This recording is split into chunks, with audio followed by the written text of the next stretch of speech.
Welcome to remote podcast. I am your host Ehsan Bajwa. आज हमारे साथ बड़ी खूबसूरत गुलकार और मॉडल मुस्कान से मौजूद हैं। आइए इनसे इनकी जिंदगी के हवाले से और फिर जो मॉडलिंग की इंडस्ट्री है इसकी डार्क साइड के हवाले से बात करेंगे। Welcome Muskan, how are you? हाँ जी, बिल्कुल आ रही है आपकी अच्छा, आवाज। मुझे ये बताएं कैसी हैं कैसे आप? आप? ठीक ठाक शुक्र है। अल्हम्दुलिल्लाह, मैं बेहतरीन। आप सुनाएं, आप कैसी हैं? मैं बिल्कुल मस्त हूँ, मजे में। हाँ हाँ। अच्छा, मैं चाहता हूँ कि हम इस पॉडकास्ट का आगाज आपकी खूबसूरत आवाज से करें। अगर तो आप हमारे जो नाजरीन हैं उनको कुछ गुनगुना के सुना दें। श्योर। सबसे पहले जो मेरा पहला गाना हिट हुआ था उसको सुनाती हूँ, उसकी कुछ लाइंस आपको। जी जी वो मैंने किया प्लीज। था बिलाल सईद के साथ। और जब हमने वो गाना अपलोड किया था, बियॉन्ड रिकॉर्ड ने इसको रिलीज किया था। जी वो जी। गाना जब अपलोड हुआ था तो उसमें जो टैक्स डला होता है कि ये इसके साथ है, तो आवाम के बड़े अजीबो गरीब किस्म के क्वेश्चंस आए थे। तो उस पे अगर आप भी क्वेश्चन करना चाहे तो बता दीजिएगा। मैं अभी आपको गाना सुनाती हूँ, फिर गाने के बाद आप क्वेश्चन कर लीजिएगा। जी जी, हम सवाल जवाब का तो सिलसिला वो गाने ये के बाद था। शुरू करेंगे। बिल्कुल। तेरी बेपरवाइयां सजना मार मुकाया, आजा कर लू माही चैन न दिल नू आया। तेरी बेपरवाइयां सजना मार मुकाया, आजा कर लू माही चैन न दिल नू आया। तेरी यादां रहंदियां ने मेरे नाल सुबह शाम। ओ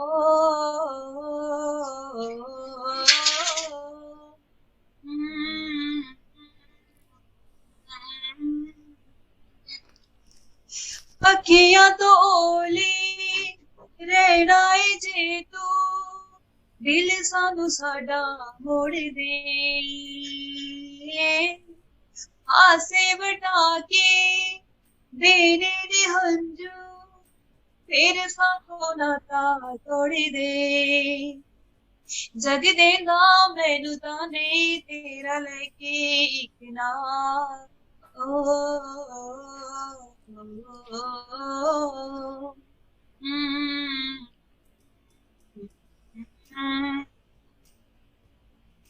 ओके, तो ये था गाना। अब आप इसमें सवाल बहुत करना बहुत चाहें खूबसूरत प्लीज। गीत था आपका और माशाल्लाह आपकी आवाज भी बहुत खूबसूरत है। मुझे ये बताएं कि आपने अपने करियर का आगाज मॉडलिंग से किया, तो ये मॉडलिंग के बाद अचानक जो गुलकारी का आगाज है वो कैसे किया आपने?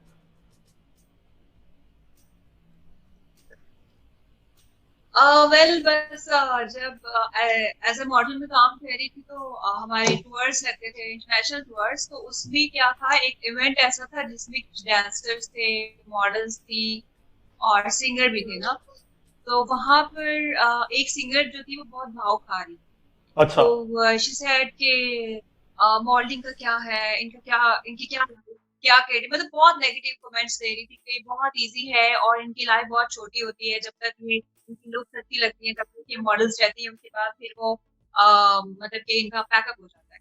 तो बस वो उस जिद में समझे, मैंने फिर सिंगिंग स्टार्ट की। और मैंने उसे बोला, मैंने कहा जो मॉडल होती है वो गा भी सकती है।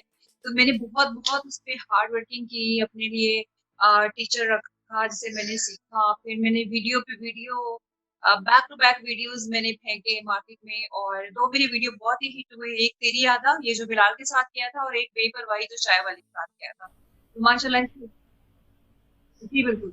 और जो बिलाल सईद के साथ किया था उसमें अपने टैक्स में इतना बड़ा बड़ा लिखा हुआ था कि म्यूजिक बाय बिलाल सईद। तो लोगों के क्वेश्चंस ये आ रहे थे कि वो बिलाल सईद के साथ आपने किया है तो बिलाल सईद तो नजर ही नहीं आ रहा ना आपके गाने में। तो बस ये ज्यादा क्वेश्चंस हो रहे थे। आई थिंक आपकी लाइट चली गई है ना। जी अच्छा, मुझे ये बताएं, हम इंटरव्यू का सिलसिला जारी रखेंगे। मुझे ये बताएं कि हमारे यहाँ एक तासुर ये बड़ा आम है कि जो जो भी इलीट क्लास से ताल्लुक रखने वाले मॉडल्स होते हैं या फिर जो गुलकार होते हैं जिनके पास ज्यादा पैसे होते हैं, हमारे यहाँ वही लोग हमारे यहाँ मॉडल्स भी बन जाते हैं, वही लोग हमारे यहाँ गुलकार भी होते हैं, वही लोग हमारे यहाँ डिजाइनर्स भी बन जाते हैं और वही फोटोग्राफर्स भी बन जाते हैं। तो इस तासुर में किस हद तक हकीकत है? आप नहीं, आपके जो शुरू की जो लाइंस है उसकी मुझे समझ नहीं आई। अच्छा, लास्ट दो लाइंस क्या है, मैं एक मैं बार मैं रिपीट मैं कर अपना देते। मैं अपना सवाल दोबारा रिपीट करता हूँ। हमारे यहाँ एक तासुर बहुत जोर पकड़ जी रहा है कि जिसके पास पैसे हैं हमारी सोसाइटी में, खासतौर पर हमारी जो इंडस्ट्री है, एंटरटेनमेंट इंडस्ट्री है, जिसके पास पैसे हैं वही यहाँ मॉडल है, वही यहाँ डिजाइनर है, वही यहाँ गुलकार है और वही यहाँ अदाकार है।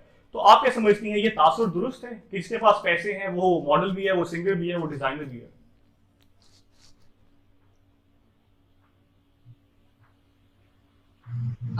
बिल्कुल, इसमें कुछ चीजें डिफरेंट है। लाइक यू नो, अपना अपना ओपिनियन है, किसने किस तरह से देखना है। सो बेसिकली तो ये बात आपकी बिल्कुल दुरुस्त है कि जिसके पास पैसा है, लेकिन पैसा सब कुछ नहीं है। अगर आप गा नहीं सकते तो आपका पैसा क्या करेगा, ठीक है? या फिर आप बोल नहीं सकते, या आप में इतना टैलेंट नहीं है, आपकी हाइट नहीं, फिगर नहीं है, तो आपका पैसा वहां कुछ नहीं करता। तो सारी चीजें मिलकर के एक पैकेज होता है कि अगर आपको दो चीजें, या तो आप ऐसी लॉबी में इन हो जो कि बहुत ही हाई फाई हो और जो कि आपको प्लेटफॉर्म दें जिसपे आप काम करें, और या फिर एक चीज है कि आप अपने ऊपर इन्वेस्ट करें। ठीक है, आप अगर सिंगर हैं तो अपने ऊपर डेफिनेटली पहले इन्वेस्ट करना पड़ता है। मैं भी एज सिंगर हूँ।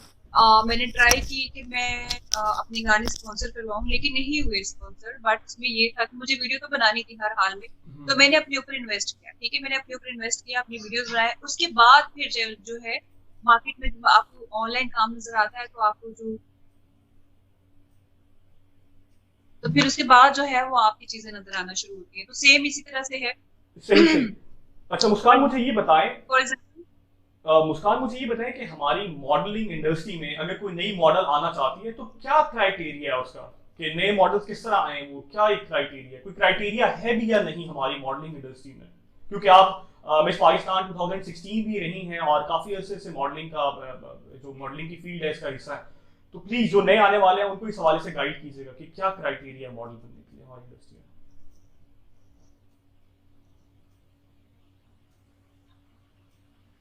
देखिए, पहली बात तो ये कि जो नए आने वाले लोग हैं वो हम लोगों से ज्यादा जो है ना वो शार्प है। ठीक है, हम लोगों से ज्यादा उनको नॉलेज है कैसे, कब, क्यों, किस तरह से जाना है। और दूसरी बात ये कि कोई क्राइटेरिया नहीं है आजकल। बस आपको अच्छी लॉबी और अच्छा प्लेटफॉर्म मिलना चाहिए। आजकल लॉबी सिस्टम बहुत ज्यादा है। बेशक मॉडल क्यूट भी है, टैलेंटेड भी है, गुड लुकिंग भी है, सारी चीजें हैं, लेकिन उनको अगर अच्छा प्लेटफॉर्म, अच्छा अच्छी मुस्कान, लॉबी में वो अगर इन नहीं है ना, मुस्कान तो वो जी, कुछ जो भी नहीं। आम लोग देख रहे हैं जो इतनी फहम नहीं रखते उनके लिए प्लीज थोड़ा इलेबोरेट कीजिएगा कि ये लॉबी सिस्टम क्या है, या लॉबिंग क्या होती है, मॉडलिंग में किस तरह होती है और इसका हिस्सा कैसे बना जाता है, और कौन लोग हैं जो लॉबिंग करते हैं?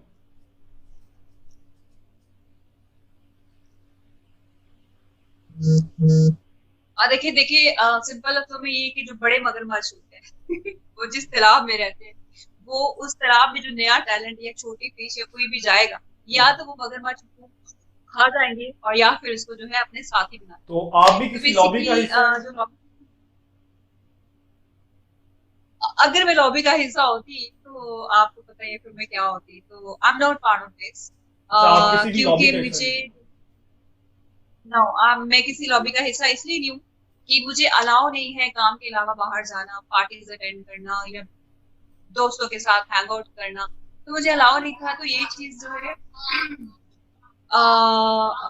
पहले पहले बहुत इरिटेटिंग थी कि मतलब कि मुझे कुछ करना है तो मुझे क्यों रोक रहे हैं घर वाले, अगर मुझे मीडिया में रहना है। तो मेरे अब्बू की सिर्फ एक ही बात थी कि आपको काम करना है तो आप अपने काम पे फोकस रखो, जो आपको मिलना होगा मिल जाएगा। बहुत से लोग ऐसे होते हैं जो लॉबी सिस्टम का हिस्सा भी होते, बट उनके पास कुछ भी नहीं होता। तो बस अल्लाह को मैंने बोला कि मुझे, मेरी ये ख्वाहिश है, मुझे करना है, तो प्लीज मेरा साथ दे। तो अल्लाह ने मुझे बहुत नवाजा है अल्हम्दुलिल्लाह। एज ए मॉडल भी मेरे पास प्रेजेंट है मिसेस सही। पाकिस्तान का। फिर सिंगिंग में आई तो मैंने वो भी विन किया, बेस्ट सिंगर 2013 मैंने गोल्ड मेडल विन किया।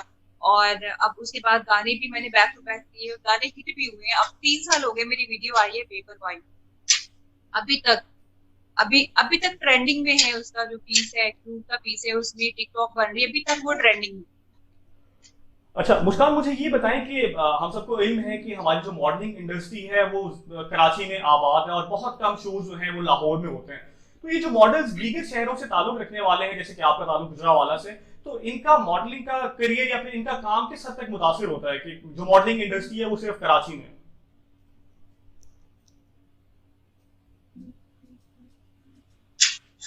वेल, जहाँ पे आपको जिस मार्केट में काम करना है, आपको उसमें ही रहना चाहिए।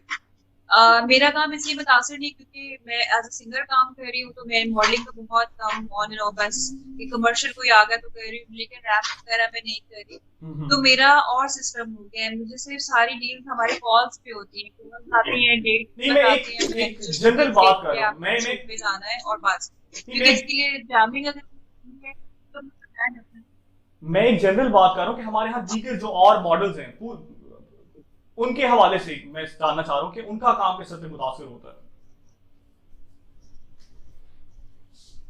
वेल नहीं होता, बड़ी मार्केट में रहना चाहिए ना, लाहौर में या कराची में नहीं, सिर्फ कराची में नहीं है, कराची में एड्स बनते हैं लेकिन टैलेंट ज्यादा लाहौर से ही आता है, पंजाब का टैलेंट होता है। आप ड्रामाज में देखिए और आपके जितने ड्रामाज बनते हैं उसमें म्यूजिक भी पंजाब से ही जाता है बन के, बाकी का मोस्टली म्यूजिक होता है वो भी लाहौर से बिलोंग करता है। तो बड़ी मार्केट लाहौर में हो या कराची, बड़ी मार्केट में रहना चाहिए, मतलब जिस तरह से गुजरावाला है या फैसलाबाद है, इस्लामाबाद है, इन लोगों को मूव करना चाहिए, या सही तो सही। लाहौर मूव करना चाहिए या फिर कराची। अच्छा, मुझे ये बताएं, अदरवाइज इट्स हमारे यहाँ रोज ही क्योंकि जो क्योंकि मॉडलिंग मोस्टली डिजाइनर।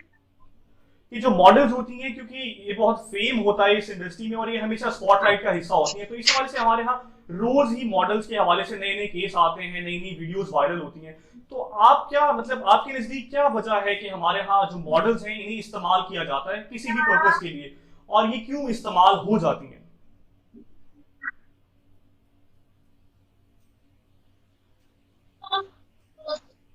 वेल ये सिर्फ जो यूज करने वाली बात है, ये सिर्फ मॉडल या एक्ट्रेस की हद तक महदूद नहीं है। क्योंकि हम तक जो बात मीडिया लाती है वो सिर्फ उतनी लाती है, क्योंकि जो फेमस लोग होते हैं उनको जरा फोकस करते हैं, हाईलाइट करते हैं, ताकि लोगों को पता चले कि हाँ वो एक्ट्रेस थी या मॉडल थी तो उसके साथ ये सीन क्रिएट हुआ है। बट इससे ज्यादा प्राइवेट जॉब करने वाली लड़कियों को मिसयूज किया जाता है।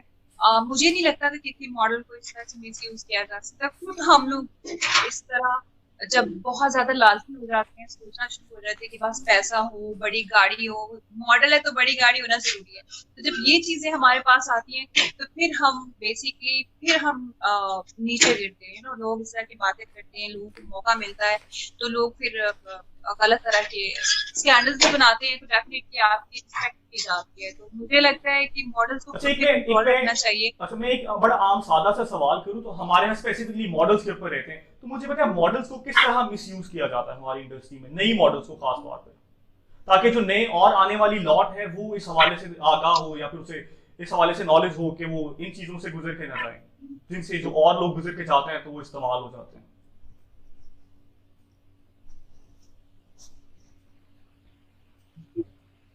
वेल अगेन वही बात कर रही हूँ कि आने वाला जो टैलेंट है उसको सब पता है हम लोगों से ज्यादा, बट फिर भी जो मेरा एक्सपीरियंस है वो शेयर करती हूँ कि मॉडल कहीं भी ऑडिशन के लिए जाए तो वो एजेंसी उसको यही बोलेगी कि हमारे पास बहुत काम है, तो हम आपको काम कराएंगे।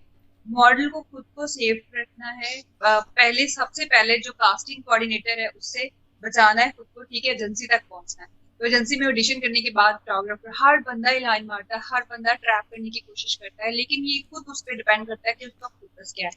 तो ये तो डेफिनेटली मतलब ऐसा तो होता है, कास्टिंग कॉज तो हर जगह पर इवन के लड़कों को भी करनी पड़ती है। तो अगर आपने किसी के उस पर काम करना है तो you have to mentally prepared कि आपके साथ यूज वाला सीन तो ऑन है, ये तो हर हाल में होगा ही। अगर आप कोई अपनी प्रोडक्ट कर रहे हैं, लाइक जैसे मैं हूँ, जैसे मैं सिंगर हूँ, मैं अपनी वीडियो बनाती हूँ, अपना पैसा लगा रही हूँ, क्लाइंट मुझे मेरी यूएसबी की बेस पर मुझे ब्लैक कॉल करके मुझसे काम कराती है, क्योंकि मैं नहीं जाती उनके पास कि मुझे काम। तो ये सीन है, क्योंकि मेरे पास पैसा है, मैं लगाती हूँ, इन्वेस्ट करती हूँ, मार्केट में नजर आता है, क्लाइंट्स मुझे बुलाते हैं, ठीक है। लेकिन जिसके पास ये चीज नहीं है, जो टोटली डिपेंडेंट है कि उसने जाना ही जाना है, तो वो जिस भी बंदे के पास जाएगी तो वो तो अच्छा अपनी मुस्कान, मुझे ये पूरी बताएं, करके। हमारे माशरे में मॉडलिंग को लेके एक बड़ा नेगेटिव सा तासुर है कि ये बड़ा फहाश और मायूब किस्म का पेशा है। तो आप क्या समझती है कि ये तासुर दुरुस्त है कि मॉडलिंग एक बड़ा फहाश और मायूब पेशा है, और लोग या फिर जो है वो कतराती हैं फैमिलीज, आपकी फैमिली ने भी रेजिस्ट किया होगा आपके हवाले से? बिल्कुल मैं इस बात को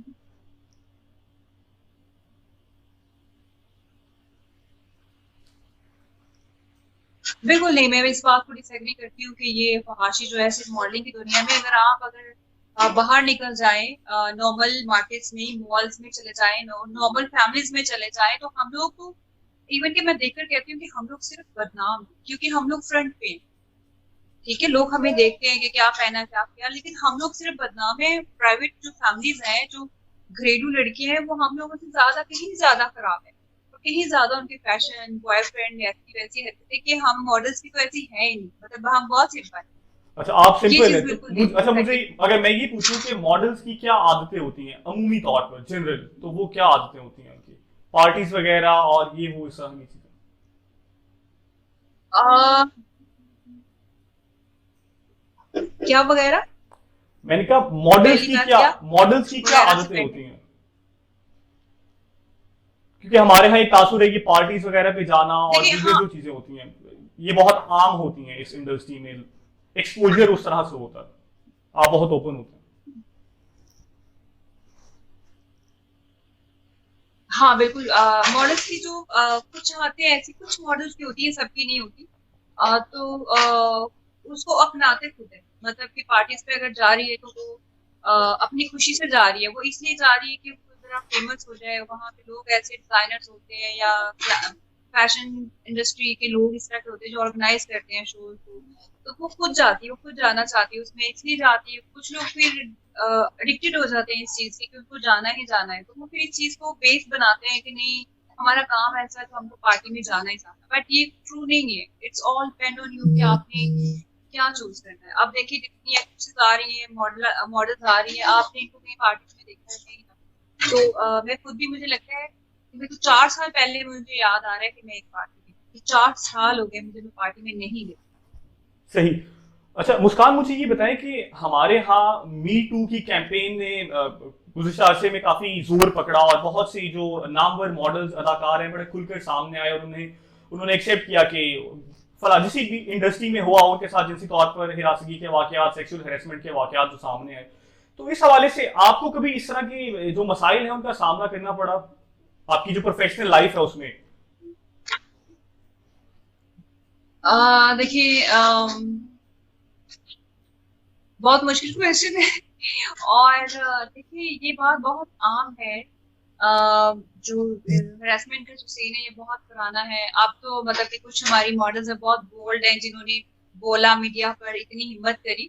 तो आई थिंक ये हर किसी को फेस करना पड़ता है। तो लेकिन मेरी लाइफ में इतना एक्सट्रीम लेवल तक कुछ नहीं हुआ। बट ऐसा होता है कि जब मीटिंग्स पे जाए, कोई अपनी तरफ से कुछ बोले, तो उसको अगर एक्सेप्ट करना है, आपने नहीं किया, तो फिर थोड़ा बहुत हर्ट तो चलता है लाइफ में। बट इतना एक्सट्रीम लेवल तक नहीं गया मैं। क्योंकि मेरी गैदरिंग बहुत कम है, इस तरह का आना जाना बहुत कम है। जैसे मैंने आपको पहले भी बताया कि मेरा काम ऐसा है कि मैं किसी के पास नहीं जाती हूँ काम, कि मेरा अपना है, बस शो आया, कॉल आई, मेरी जरूरत पड़ती है पार्टीज को ना। पार्टीज मुझे कहते हैं कि आपकी जरूरत है, अच्छा। वो मुझे कहती है आप मीटिंग पे आए। मैं कहती हूँ मीटिंग पे नहीं आ सकती, मेरे मैनेजर से मिलने आओ। तो ये सीन थोड़ा चेंज है। बट मैंने क्योंकि फैशन इंडस्ट्री ज्वाइन करके रखी है, तो थोड़ा बहुत एक्सपीरियंस है हमें। अच्छा मुस्कान, मुझे ये बताएं, क्योंकि आपने हाल ही में एक सराइकी गाना भी गाया था, तो मैं चाहता हूँ अगर कोई आप सराइकी गाना हमारे देखने वालों को सुना दें, अगर आपको लिरिक्स वगैरह याद हो किसी भी सराइकी, या फिर अपना गाना सुना दें। हाँ, एक्चुअली मुझे सिलाई आती नहीं, मैंने गाना किया है। एक और पाइपलाइन में गाना है, वो भी सिलाई की है। अच्छा। तो मुझे एक्चुअली इतनी आती नहीं। जब मैंने वो गाना किया था तो मैंने लिख के रखा था, और अब मुझे नहीं याद कि मैं, मतलब इतना नहीं कि मैं गा पाऊंगी उसको। बट ये कि यूट्यूब पर है अच्छा मुझे और अच्छा आप सुन सकते चले हैं। हम यूट्यूब पे सुन लेंगे। अच्छा मुझे ये बताएं कि आपका फेवरेट सिंगर कौन सा है? आप खुद भी गुलूकार हैं, लेकिन आपका भी तो कोई फेवरेट होगा, किसी आइडियलाइज करती होंगी आप। बिल्कुल है, बिल्कुल। फर्स्ट नंबर 1 पर नुसरत फतेह अली खान साहब मेरे फेवरेट, मेहंदी हसन साहब, आबदा जी, और लता जी। अच्छा, जो हमारी फिर लेकिन अब जो ट्रेंडिंग में, मैं मेरे ये सवाल था। जो ट्रेंडिंग में नेहा कक्कड़, और वो मुझे बहुत पसंद अच्छा, अगर आप नेहा कक्कड़ है। का सभी कोई जो गाना, अच्छा गाते हैं वो पसंद। अच्छा अगर नेहा कक्कड़ का कोई गाना सुना सकें आप हमें। हाँ हाँ, क्यों नहीं। जाहिर है मुझे पसंद है तो उसका गाना तो गाए। सो गाओ। जी प्लीज प्लीज कंटिन्यू।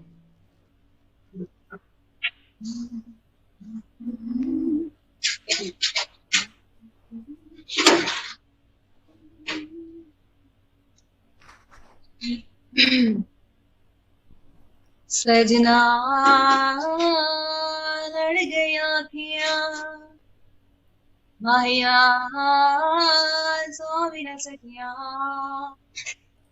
आजा लड़ गई आँखियाँ, माहिया सो भी न सकिया, तेरा जावे माया आँखियाँ में तेरे नाल लाया, एनू एना प्यार करा के हाय वे मैं मर गया, तेरा जावे माया आँखियाँ में तेरे नाल लाया, एनू एना प्यार करा के हाय वे मैं मर गया, आजा लड़ गई आँखियाँ, ढोला तो भी न सकिया, तेरी आउड़ी का मैनू सोनिया, आजा मेरे कोले मन मोनिया, तेरी आउड़ी का मैनू सोनिया, आजा मेरे कोले मन मोनिया, रुक दे ना हंजू सहना पैंदा, लुक लुक माही रोना पैंदा, वे माया वे सोनिया याद तेनू नहीं आया, इको तू ही यार है साडा, यारियां तेरे नाल लाया, आजा लड़ गई आँखियाँ, अखियाँ सो भी न सकिया। खूबसूरत खूबसूरत। अच्छा, हमारे जिस पॉडकास्ट का एक सेक्शन होता है, एक गेम पार्ट होता है, क्विक फाइव। तो मैं आपसे 5 सवाल करूंगा और आपने उनके जवाब देने होंगे ऑनेस्टली। अगर तो आप ऑनेस्टली देंगे तो हम ये गेम खेलेंगे, वरना फिर हम इसको यही खत्म कर देंगे। I will try. अच्छा, I will try. मुझे ये बताएं। I will try my level. चलिए, ओके। अच्छा, मुझे ये बताएं, जिंदगी की सबसे बड़ी गलती कौन सी है आपके नजदीक, आपकी जिंदगी की? मेरी जिंदगी में सबसे बड़ी गलती मीडिया में सच नहीं बोलना। अच्छा, आपने कौन सा सच बोला था ऐसा? मैंने कुछ सच बोले जिनकी वजह से मुझे बहुत पनिशमेंट मिली, और अभी तक मुझे ऐसा लगता है कि वो मेरी गलती है कि मुझे सच नहीं बोलना चाहिए। अच्छा, मतलब लेकिन सच बोलने से ये होता है कि लोग आपको कहते हैं जी, अच्छा ये बहुत मुंह फट है, इसके सामने कोई बात नहीं करना, ये बर्दाश्त नहीं करेगा, ये आपको आगे से सुना देगा, मतलब उसको नेगेटिव लेते हैं सच बोलने वाले को। तो आपको बस वो रहना चाहिए, ये नेवर से नो और नेवर से यस, बस ये वाला रहना चलिए, ओके। अच्छा, मुझे ये बताएं, सबसे ज्यादा मुस्कान को खौफ किस चीज का है जिंदगी में? चाहिए। अल्लाह का। ये तो सबको है सिर्फ ना। अल्लाह के अलावा ये तो एक यूनिवर्सल ट्रूथ है, ये तो सबको है। कोई और खौफ? कोई और खौफ? वेल लाइफ में मैं मुझे मैं, एक मैं खौफ आपसे है, इंटरेस्टिंग किस्म के लेकिन उससे जवाब एक्सपेक्ट कर रहा हूँ। ओके ठीक है, तो नहीं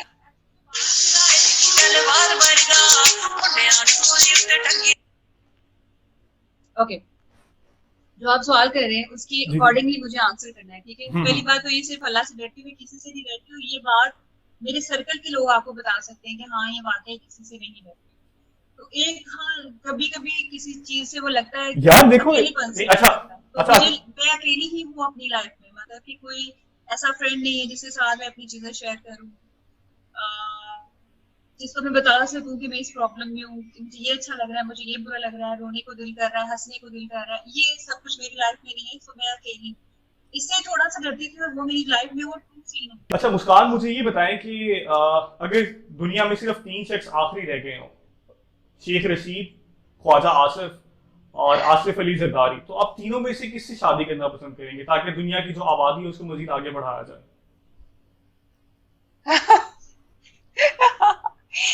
आसिफ अली जरदारी। क्यों?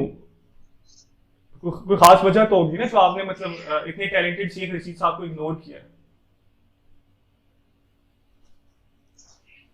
नहीं, आसिफ अली जरदारी बेस्ट है, बिकॉज बहुत स्वीट बोलते हैं, और इसके अलावा जो है उनमें फन है, आगे चलने का, निकलने का। तो ऐसे बंदे के साथ आप चलो ना जिसको फन आता हो, अच्छा तो वो तो आप बाकी लोग मतलब सही। अच्छा मुझे ये बताएं कि अगर आपसे पूछा जाए कि मोहब्बत की तारीफ क्या है आपके नजदीक, मोहब्बत को किस तरह डिफाइन करेंगे आप?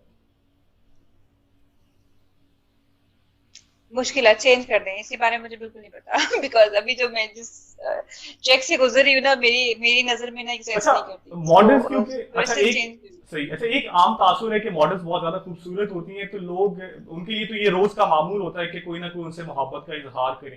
तो क्या लोग आपसे मोहब्बत का इजहार करते हैं? ये कितनी दफा ये वाकया पेश आता है दिन हाँ, में या हफ्ते में कि लोग मोहब्बत का इजहार करें? मेरे ख्याल में दिन में जो है 50-60 50-60, ये तो बहुत ज्यादा बार लोग हैं। ऐसा होता है कि लोग 50-60 बार ऐसा होता है। और जब ऑनसेट होते हैं, मतलब जब शो पे होते हैं, तो फिर तो हम्म। खैर हजारों की तादाद से लोग होते हैं। बट डेली उसमें जो है, डेली मैसेजेस में और फेसबुक मैसेजेस पे और व्हाट्सएप पे जो प्रपोजल आ रहे होते हैं, ओके। और मजा मुझे इस चीज से आ रहा होता है कि यार सबको पता है कि आई एम मैरिड और मेरा बेबी भी है, मैं हर चीज पोस्ट कर रही होती, फिर भी कहते हैं कि मतलब फिर भी प्रपोजल भी भेज रहे होते हैं और सारी चीजें। अच्छा मुस्कान, कभी तो ये ऐसा हुआ, बहुत आम है। मुस्कान कभी ऐसा हुआ कि किसी ने प्रपोज किया और आपको वाकई लगा हो कि वो बंदा बहुत जेन्युइन है और वाकई मोहब्बत करता है आपसे? क्योंकि अमूमन तो फ्लर्ट कर रहे होते हैं, लेकिन कभी ऐसा हुआ कि आपको लगा हो कि यार ये बंदा वाकई मुझे सच्ची मोहब्बत करता है, यार अपने सच्चे जज्बात का इजहार कर रहा हाँ है? बिल्कुल, कुछ लोग हाँ कुछ लोग बहुत मास्टर होते हैं, और लगा, एक दो बार ऐसा लगा था मुझे, तो क्या लेकिन रिस्पॉन्स वो दिया कोई आपने उन सच्चाई लोगों का को? उससे कोई ताल्लुक नहीं। वेल, जाहिर है हर इंसान जब सिंगल होता है, तो जब उसको प्रपोजल आता है तो उसके बारे में वो सोचता है और देखता है, और डेफिनेटली पॉजिटिव होता है, बिकॉज एक बंदा आपके लिए सीरियस है, तो फिर उसको आपको पॉजिटिव वे से वो करना चाहिए। तो हाँ, एक बार ऐसा हुआ कि लाइक खुद ही लड़के ने प्रपोज किया, और सारी चीजें, और सबस बाग होते हैं ना, हाँ वो दिखाया। तो मैंने उसे सिंपली ये बोला, मैंने कहा देखो, अगर तुम्हारा सीन वाकई सच है तो तुम अपने पेरेंट्स को भेजो, बिकॉज मैं शोबिज में जरूर हूँ, लेकिन मैं खुद से ये फैसला नहीं कर सकती अच्छा जब तक ये मेरी वाकया फैमिली शादी से इसमें पहले इन्वॉल्व का ना है या हो। शादी के बाद का है? फिर वो भाग गया, पहले का। अच्छी, शादी से ऑफ पहले कोर्स का है। पहले का। हाँ, ओके। लेकिन अब तो जो प्रपोजल आते हैं, मैं उनको अब तो बस सिंपली सुना देती हूँ। मैं कहती हूँ अच्छा, आप लोगों को इतना तो पता होना चाहिए ना कि मैं मैरिड हूँ, अब आप ऐसी बात कर रहे हो, अच्छा आपने शादी या का तो मैंने जिक्र, हिडन रखा हो। अच्छा आपने शादी का जिक्र कर ही लिया है तो फिर आपसे एक और सवाल पूछ लेते हैं, लव मैरिज है या अरेंज मैरिज है?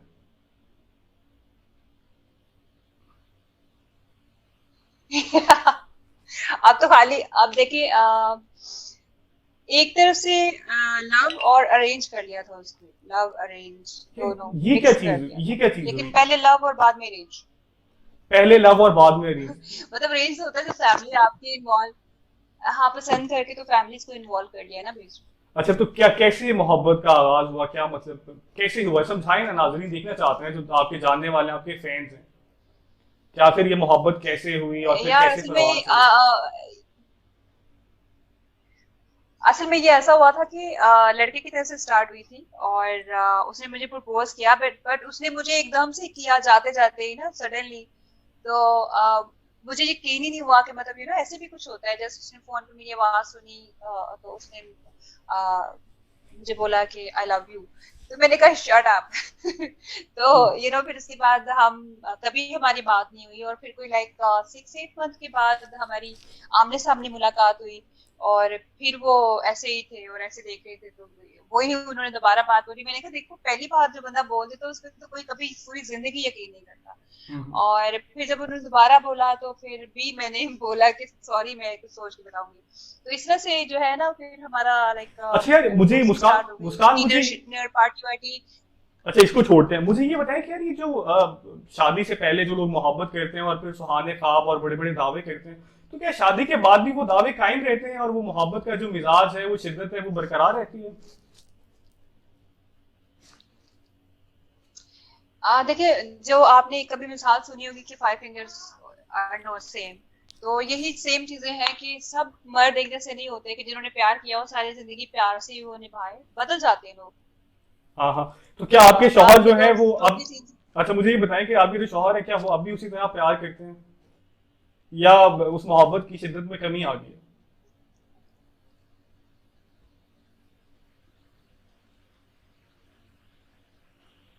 मेरे शौहर तो अब मुझे कहते हैं कौन है आप, मैं आपको जानता नहीं हूँ। हम्म। मोहब्बत तो दूर ही चलेगी बहुत, लेकिन वो ये नहीं, वो कहते अब हैं कौन है। पहचानने से इनकार कर देते हैं।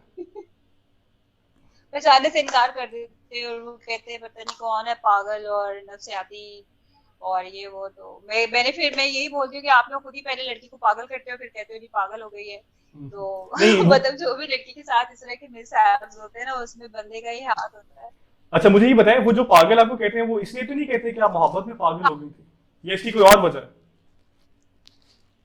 नहीं ऐसा कुछ नहीं, अब मैं गुस्से से पागल हूँ, क्योंकि वो इधर उधर मुंह मारेंगे तो जाहिर है मुझे गुस्सा तो आएगा, तो फिर वो मुझे पागल ही बोलेंगे ना। मतलब कि हाँ। ट्रस्ट लेवल खत्म हो चुका है ना बीच में। पहले एक ट्रस्ट होता है कि हर रिलेशन में ट्रस्ट होना बहुत जरूरी है, तो ट्रस्ट जब हम्म। खत्म हो जाए तो फिर आपके बीच में कुछ नहीं रहता, सिर्फ लड़ाइयाँ रहती हैं। अच्छा, हमारे फॉर यहाँ। एग्जाम्पल वो बाहर गए, उन्होंने फोन नहीं उठाया, तो मैं बोलूंगी हाँ अब किसके साथ लगे हुए थे, मेरा फोन क्यों नहीं उठाया। हम्म। तो बस ये सीन अब 24/7 जो है ना, बस फाइटिंग फाइटिंग फाइटिंग। सही। अच्छा यार, मुझे ये बताओ मुस्कान, कि हमने हाल ही में देखा कि वो उस्मा खान वाला जो वाकया पेश आया, सारे सोशल मीडिया के ऊपर सर्कुलेट हुई वीडियोस।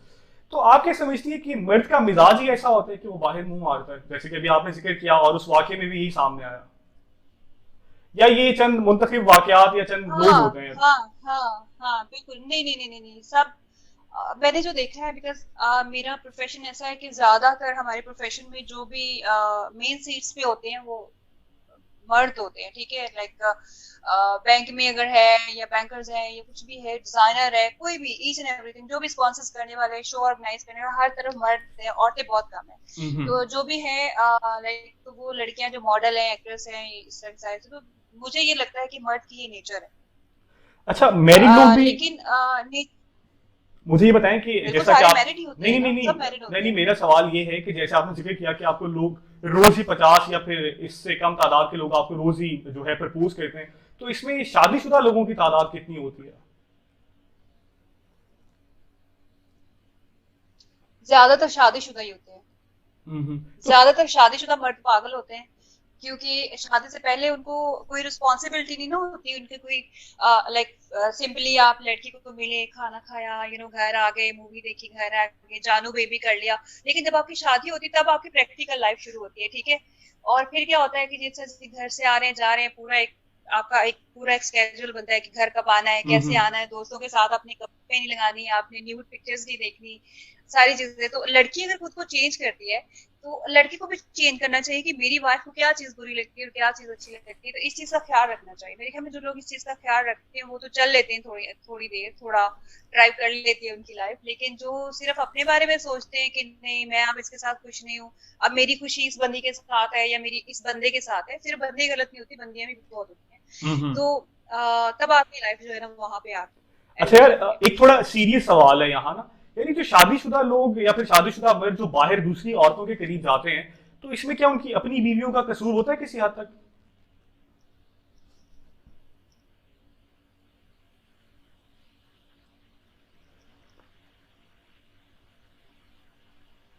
देखिए अगर मैं खुद को देखूं, जो मेरे साथ हो रहा है, अगर मैं खुद को देखूं तो मुझे नहीं लगता होता है, लेकिन होता है, औरत का कसूर कहीं ना कहीं होता है। हम्म। तो आप समझती हैं कि ये जो मर्द की जो क्योंकि भी। क्योंकि मेरी लाइफ में मेरे हस्बैंड के आसपास घूमने वाली ज्यादातर जो लड़कियां हैं वो मेरी फ्रेंड ही हैं। वो जेलसी की उसमें ही आ जाती है ना कि अच्छा मुस्कान के साथ शादी की है इसने, तो हो सकता है बहुत ही मालदार सामी है या कुछ भी, मतलब ऐसी चीज है, तो वो इस चक्कर में ही आ जाती है, वो काला करके निकल जाती है। लेकिन कुछ कुछ भेड़े ऐसी आती है जो जिंदगी से कभी जाती नहीं, वो जाके भी उनका काला शेड जो है ना आपकी जिंदगी में रहता ही रहता है। हम्म। तो एक दो भेड़ ऐसी आ चुकी है मेरी लाइफ में जिनका शेड पूरी लाइफ रहेगा। अच्छा मुस्कान, आपने एक बहुत बोल्ड किस्म का जो है वो शूट किया, और उसके बाद सोशल मीडिया के ऊपर आपके ऊपर थोड़ी तनकीद भी हुई। तो उस शूट के पीछे क्या कहानी थी, वो आखिर आपने क्यों किया? जो बहुत ही बोल्ड किस्म का शूट था, जो कि हमारे यहाँ अमूमन उस तरह के शूट्स नहीं होते। वेल वो सारा फेक शूट था, उससे जो हकीकत से कोई ताल्लुक नहीं है उसका। अगर मेरे पास रॉ पिक्चर्स मोबाइल में हो तो मैं दिखा सकती, बट मेरा मोबाइल बहुत अरसा हो गया, आई थिंक 3-4 साल हो गए।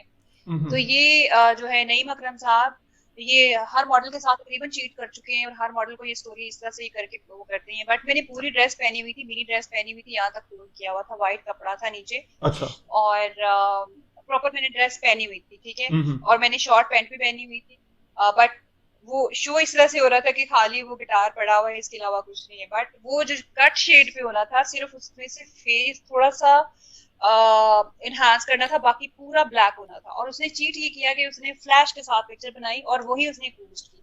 जो उसने मुझे दिखाया था शूट, ब्लैक में सब पूरा ब्लैक था, कुछ भी उसमें नजर नहीं आ रहा था, लाइट हल्की सी स्पॉट लाइट आ रही थी फेस के ऊपर, तो वो उसने पिक्चर बनाई नहीं। तो एक तो वो सब घटियापन था, ठीक है। और दूसरी बात ये कि वो क्रिएटिव शूट था, वो बोल्ड, आई थिंक, और आई डोंट थिंक सो कि वो बोल्ड था वीना मलिक का।